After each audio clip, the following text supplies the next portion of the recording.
ప్రభుత్వాన్ని ప్రశ్నిస్తున్నారనే కక్ష కట్టి తన తండ్రిని ఇరికించారని మాజీ మంత్రి కాకాని గోవర్ధన్ రెడ్డి కుమార్తె పూజితారెడ్డి అన్నారు. రాష్ట్ర వ్యాప్తంగా వైసీపీ కార్యకర్తలు తమకు అండగా ఉన్నారని అన్నారు. సర్వేపల్లి నియోజకవర్గంలోని కార్యకర్తలకు అందుబాటులో ఉంటామని తెలిపారు. త్వరలో తన తండ్రికి అడిగిన ముత్యంలా బయటికి వస్తారని చెబుతోన్న పూజితారెడ్డితో మా Nellore correspondent Naresh face to face. Nellore జిల్లా వైసీపీ జిల్లా అధ్యక్షులు మాజీ మంత్రి కాకాని గోవర్ధన్ రెడ్డి అరెస్ట్ అయినటువంటి నేపథ్యంలో ఇప్పటికే జిల్లా వ్యాప్తంగానే కాదు రాష్ట్ర వ్యాప్తంగా ఉన్నటువంటి వైసీపీ నేతలంతా కూడా ఇటు కుటుంబాన్ని పరామర్శిస్తున్నారు. అయితే ఇది అక్రమ అరెస్టుగా ఇప్పటికే పేర్కొంటున్న పరిస్థితి కనపడతా ఉంది. మరిన్ని విషయాలు కూడా కాకాని గోవర్ధన్ రెడ్డి కుమార్తె మనతో ఉన్నారు. ఒకసారి ఆమెతోనే మాట్లాడతాం. మేడం చెప్పండి, ఈరోజు మీ తండ్రి గారు కాకాని గోవర్ధన్ రెడ్డి గారు అరెస్ట్ అయ్యారు. ఏదైతే అక్రమ మైనింగ్ కేసులోనే అరెస్ట్ చేశామని చెప్పి ఒకవైపు అధికార పార్టీ చెప్తా ఉన్నారు. మరి మీరేమంటారు? గత ఒక వారం నుంచి మీరంతా కూడా కలెక్టర్లను కలవడం జరిగింది. అదేవిధంగా మీ వైఎస్ఆర్సీపీ నేతలు కూడా మీరు మాట్లాడడం జరిగింది. ఏంటి అసలు మొత్తం మీద అది ఏ కోణంలో చూడొచ్చు అంటారు? అంటే ఇప్పుడు ఫస్ట్ నుంచి మేము చెప్పేది ఒకటేనండి. ఒకవేళ నాన్నది తప్పు అయితే శిక్ష వేయండి, సిబిఐ ఎంక్వైరీ చేయండి అని చెప్పి కలెక్టర్ గారిని కలిసాము. ఒకవేళ మా వైపు తప్పు ఉంటే న్యాయాలయాల్ని మేము ఆశ్రయించాం కదా, మేము న్యాయస్థానాన్ని ఆశ్రయించాము, మేము కలెక్టర్ గారి దగ్గరికి వెళ్ళి సిబిఐ ఎంక్వైరీ అడిగాము అని అంటే మా వైపు తప్పు లేదు. ఇప్పుడు ఎక్కడ చెప్పండి ఈ ఎవిడెన్స్ చూపించి మీకు బెయిల్ రద్దయింది, లేకపోతే హైకోర్టులో కానీ సుప్రీంకోర్టులో కానీ మీరు ఈ తప్పు చేశారు అనేటు ఎక్కడా లేదు. ఎంతసేపటికి ఏంటి ప్రభుత్వంకి వ్యతిరేకంగా మాట్లాడుతున్నారు అని చెప్పి కాకాని గోవర్ధన్ రెడ్డి గారిని తీసుకొని పోయి ఒక ఫ్యాబ్రికేటెడ్ కేసు తయారు చేసేసి దాని మీద ఆధారాలు లేకపోతే ఒక కన్ఫెషన్ స్టేట్మెంట్ ఆధారంగా ఆయన తీసుకెళ్ళి అరెస్ట్ చేశారు. మేమేమంటున్నాం, పారదర్శకంగా మీరు ఖచ్చితంగా ఇది జరిగింది అని చెప్పి మీరు సిబిఐ ఎంక్వైరీ చేయండి, లేకపోతే ఒకవేళ పోలీసులు ఎంక్వైరీ చేస్తే మీరు కరెక్ట్గా చూపించండి ఎవిడెన్స్. మేము మాట్లాడం దాని మీద, కానీ మీరు ఏమీ చూపించకుండా ఉట్టి నిరాధారంగా కేసులు ఉన్నాయని 10 సార్లు మాట్లాడితే అవి నిజాలు అయిపోవు. మొత్తానికి అయితే నాన్నగారి మీద అక్రమ మైనింగ్ కేసుతో పాటు పలు కేసులు కూడా నమోదు చేశారు. ఇప్పటికే ఎస్సీ ఎస్టీ కేసు కూడా నమోదైంది. అది దీని మీద మీరేమంటారు ప్రత్యేకించి? అంటే ఒక చిన్న ఉదాహరణ, ఒకవేళ నాన్నగారు ఎన్నో ప్రోగ్రాములు స్టార్ట్ చేస్తుంటారు. ఆయన ప్రోగ్రామ్ స్టార్ట్ చేసే ముందు ఎప్పుడు అక్కడ కానీ దగ్గరలో బిఆర్ అంబేద్కర్ గారి బొమ్మ ఉంటే దానికి ఘనంగా నివాళులు అర్పించి అక్కడి నుంచి ప్రోగ్రామ్ స్టార్ట్ చేయడానికి ఇష్టపడేవాళ్ళు.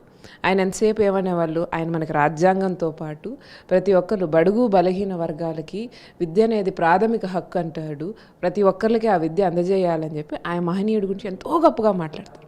అట్లాంటి నాన్నగారి మీద తీసుకుపోయి ఎస్సీ ఎస్టీ కేసులు ఏమీ ఆధారాలు లేవు భయపెట్టి ఏదో రకంగా ఆయన లోపల వేయాలి అని చెప్పి, పాపం మనం ఒకటి ఆలోచించాలి, ఆ కేసులు పెట్టించుకున్నటువంటి ఎస్సీ ఎస్టీల పరిస్థితి ఏంటి, వాళ్ళ మీద ఎంత దౌర్జన్యాలు జరుగుతున్నాయి, వాళ్ళని ఎంత ఇబ్బంది పెడుతుంటారు పోలీసులు అనేది కూడా మనం ఒకసారి ఆలోచించాలి.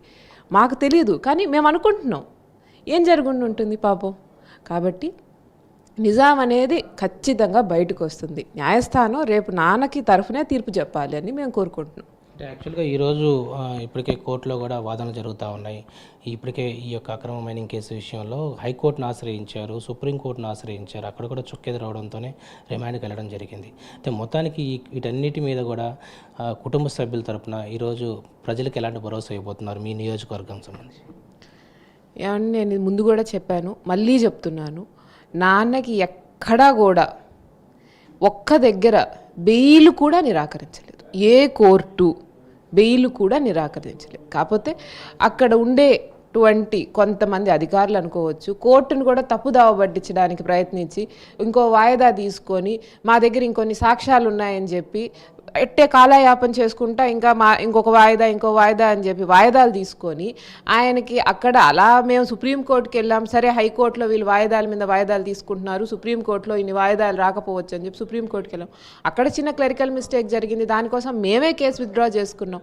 ఇవన్నీ మానేసి ఎంతసేపు హైకోర్టులో సుప్రీంకోర్టులో రాలేదు అని చెప్పి మాట్లాడి అది కరెక్ట్ కాదు కదండి.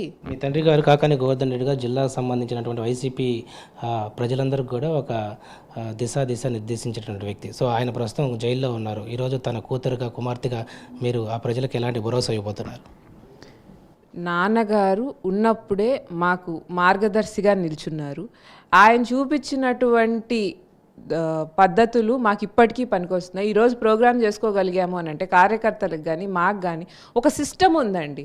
ఆయన ఏమైనా ఇప్పుడు మనం చేసే పనులు దాచుకోవాల్సినటువంటి పని చాలామందికి ఉంటుందేమో కానీ నాన్నకి పొలిటికల్గా ఎప్పుడూ ఆలోచన రాలేదు. అందుకని ఈ వాజ్ అన్ ఓపెన్ బుక్. ఏం చేస్తున్నారు, ఎలా చేస్తున్నారు అనేది అందరికీ తెలుసు. అందుకని అదే పద్ధతిలో మేము దాన్ని ఫాలో అయిపోతున్నాము. కాబట్టి మాకు ఎక్కడ కూడా ప్రాబ్లం రావట్లేదు. కార్యకర్తలు కూడా అదే మాట అంటున్నారు. అయితే ఏదన్నా ఇబ్బంది అయితే మాత్రం నేను వాళ్ళకి ఎప్పుడూ తోడుగా ఉంటాను. నాన్నగారు ఉన్నప్పుడు కూడా వాళ్ళు ఎప్పుడైనా నా దగ్గర రావచ్చని అనేక సందర్భాల్లో చెప్పాను, ఇప్పుడు మళ్ళీ చెప్తున్నాను. సో ఇది మొత్తానికి మాజీ మంత్రి కాకాని గోవర్ధన్ రెడ్డి అరెస్ట్ అయినటువంటి నేపథ్యంలో కాకాని కుమార్తె పూజిత పూర్తి స్థాయిలో జిల్లా ప్రజలకు అయినచ్చు తమ నియోజకవర్గానికి ప్రజలకు కూడా భరోసా ఇస్తున్నారు. నాన్నగారి మీద అక్రమ కేసులు పెట్టారు, వాటన్నిటిని పూర్తి స్థాయిలో కూడా న్యాయస్థానం ముందుకు తీసుకెళ్తున్నాం. ఖచ్చితంగా కూడా నాన్నగారు త్వరలో రాబోతున్నారు. మళ్ళా వైఎస్ఆర్సీపీ పార్టీకి సంబంధించి అనేక కార్యక్రమాల్లో చురుగ్గా పాల్గొంటారని చెప్పి కుమార్తె పూజిత ధీమా వ్యక్తం చేస్తున్నారు. కెమెరా పర్సన్ వెంకయ్యతో నరేష్, కాకాని గోవర్ధన్ నివాసం నుంచి.